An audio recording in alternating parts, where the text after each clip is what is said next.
Hello everyone, कसे आहात सगळे? मी पल्लवी तुमचं आपल्या नवीन ब्लॉग मध्ये खूप खूप स्वागत करते। तुम्ही जे आपल्या व्हिडिओला भरभरून प्रेम देत आहे त्याबद्दल मी तुमची खूप खूप आभारी आहे।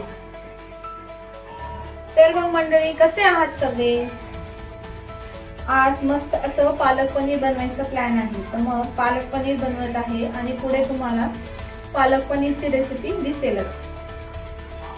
चला तर मग आज आपण स्वयंपाकाला सुरुवात करूया। अवी काय करतोय तू? झालं की नाही?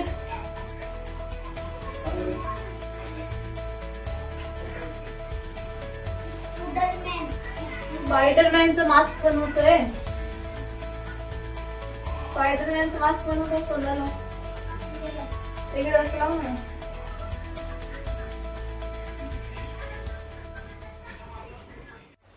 घरात मुलं असली की ते पण बॉईज असली तर घरामध्ये सर्वत्र बॉल, बॅट, गाड्या आणि सुपर हिरोज हे असायलाच पाहिजे।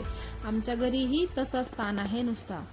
आता काय मस्त घेतला होता स्वयंपाक करायला। छान आधी पालक धुवून उकळून घेतला आणि त्यानंतर थंड असं मस्त बर्फाच्या पाण्यामध्ये थोडा वेळ ठेवून दिला, म्हणजे त्याचा जो ग्रीन कलर आहे तो टिकून राहतो।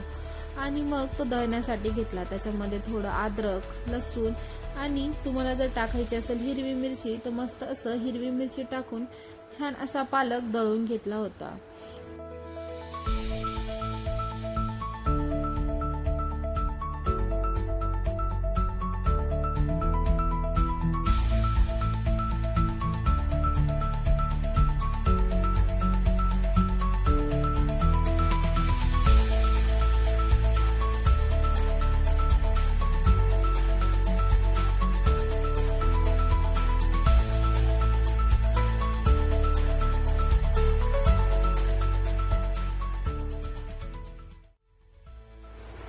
पालक पनीरसाठी छान असा बारीक कांदा कापून घेतला। कांदा कापल्यानंतर पुन्हा थोडेसे काजू भिजवून ठेवले होते। काजू आणि टोमॅटोची छान अशी प्युरी करून घेतली। त्याचबरोबर थोडं दही पण फेटून घेतलं होतं।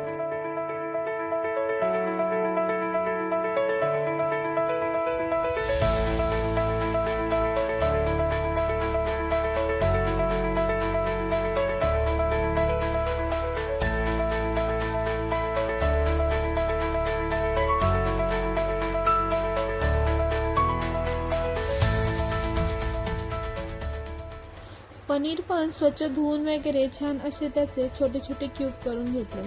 मुलं मध्ये मध्ये काही ना काही मुलांचं उपद्व्याप चालूच होते। कोण कैची घेऊन जात होतं तर कधी युवांश होऊन मला मध्ये मध्ये आवाज देत होता। मुलांकडे लक्ष देत देत माझा स्वयंपाकही चालू होता। पटकन असं कढई ठेवली आणि कढईमध्ये तेल वगैरे टाकून पनीर आधी म्हटलं मस्त असं शॅलो फ्राय करून घ्यावं, म्हणजे व्यवस्थित ते शॅलो फ्राय झालं की त्याची सगळं पनीर छान फ्राय झाल्यानंतर त्याच कढईमध्ये कापलेला कांदा, त्याबरोबर आपले लाल तिखट, हळद, काळा मसाला आणि आपले सगळे बेसिक मसाले टाकून मीठ टाकून मी कांदा छान असा फ्राय करून घेतला। कांद्याला तेल सुटेपर्यंत कांदा चांगला फ्राय झाल्यानंतर त्यामध्ये अद्रक लसूणची पेस्ट आणि टोमॅटोची पेस्ट तीही टाकून छान असं परतू दिलं।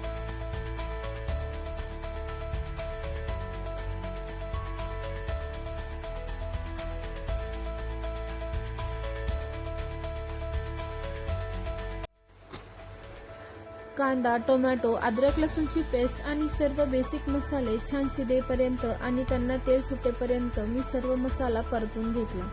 त्यानंतर थोडं दह्यामध्ये थोडं पालक प्युरी टाकून छान असं मिक्सरला लावून घेतलं होतं आणि ते मग आता मी भाजीमध्ये टाकलं।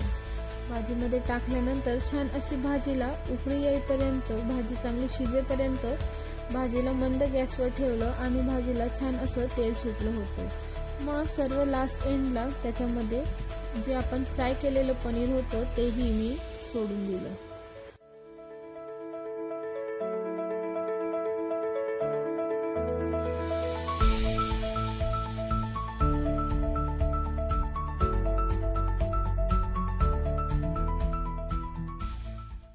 आता आपल्याला भाजीची थिकनेस ज्याप्रमाणे पाहिजे त्याप्रमाणे आपण भाजीमध्ये पाणी टाकून भाजीला चांगली उकळी येईपर्यंत भाजी शिजवून घ्यायची.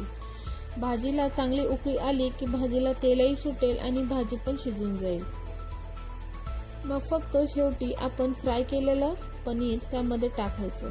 भाजी होत होती तोपर्यंत एका बाजूला मला चपात्या करून घ्यायच्या होत्या. त्याचबरोबर मी मस्त असा जिरा राईसही बनवून घेतला होता. माझा स्वयंपाक असा मी भरभर आवरून घेतला आणि मुलांची तिकडे बाहेर गडबड चालू होती. मी इकडे स्वयंपाक वगैरे बनवून घेतला आणि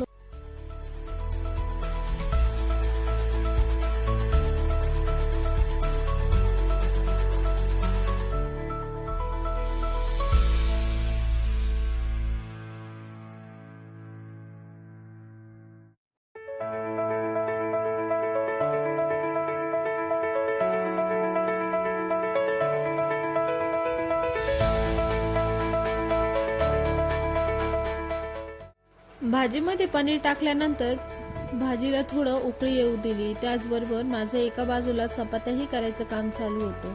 मस्त असं गरमागरम चपात्या करून मुलांना म्हटलं आता तुम्ही आवरून घ्या आणि जेवायला बसा. पण मुलं मात्र मस्ती करण्यापासून काही शांत बसत नव्हती. त्यांना काय जेव्हा वेळ भेटेल तेव्हा ते मस्ती करायला नेहमीच तयार असतात आणि त्यांना संध्याकाळची काय माहिती वेगळीच एनर्जी आलेली असते.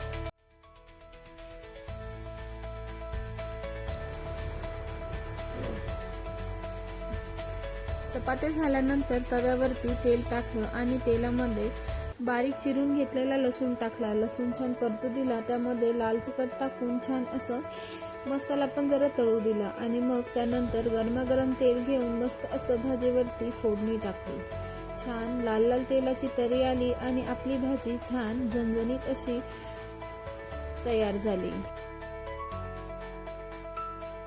अशा प्रकारे आज मी बनवली होती पालक पनीर लसुणी भाजी. मस्त अशी झणझणीत आणि तर्री सुटलेली भाजी झाली होती. मग काय घेतलं पटपट असं सलाड कापायला. छान अशी काकडी कांदा कापून पटकन असं मुलांना जेवायला वाढायला घेतलं होतं.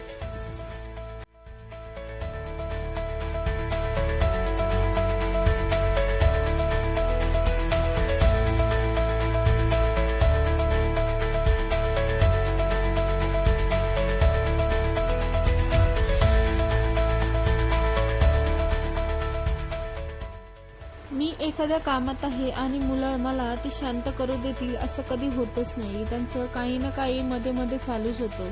मुलांची ओढाताड, त्यांची भांडणं आणि त्यांची हुज्जत मस्ती मला सतत त्यांच्याकडे लक्षही द्यावं लागत होतं. त्यांच्याकडे लक्ष देऊन मी पटपट अशी माझी कामं पण एका बाजूला करत होती.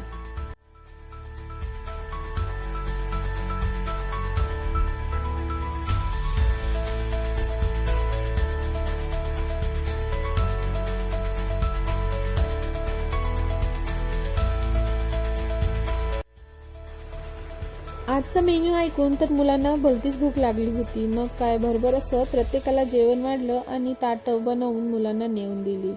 मस्त अशी मुलं हातपाय धुवून जेवायला बसली होती. छान जेवण वगैरे करून आम्ही मस्त असं चक्कर मारायला गेलो. सध्या पाऊस तर आमच्याकडे काही आहेच नाही. पावसाळा चालू आहे की नाही हे आम्हाला कळतच नाही, कारण पाऊस येतच नाही. तुमच्याकडे आहे का हे मला नक्की कमेंट करून नक्की सांगा.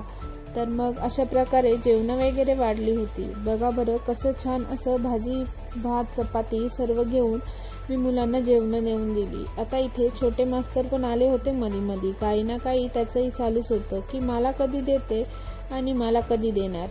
मग काय त्याला पण जाऊन सांगितलं की जाऊन बस, मी तुझं प्लेट घेऊन येते. तो पण मस्त जाऊन त्याची जागा धरून बसला होता.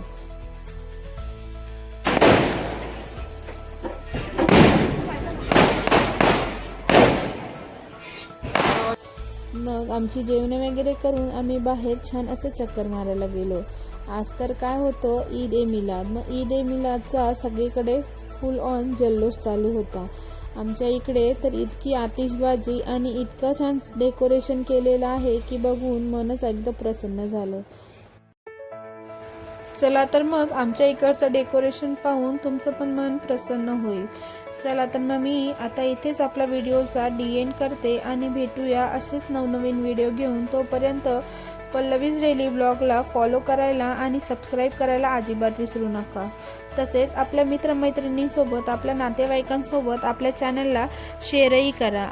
चला तर मग बाय बाय. भेटते मी असेच नवनवीन व्हिडिओ घेऊन. तोपर्यंत हसत राहा, मस्त राहा आणि स्वस्त राहा. बाय.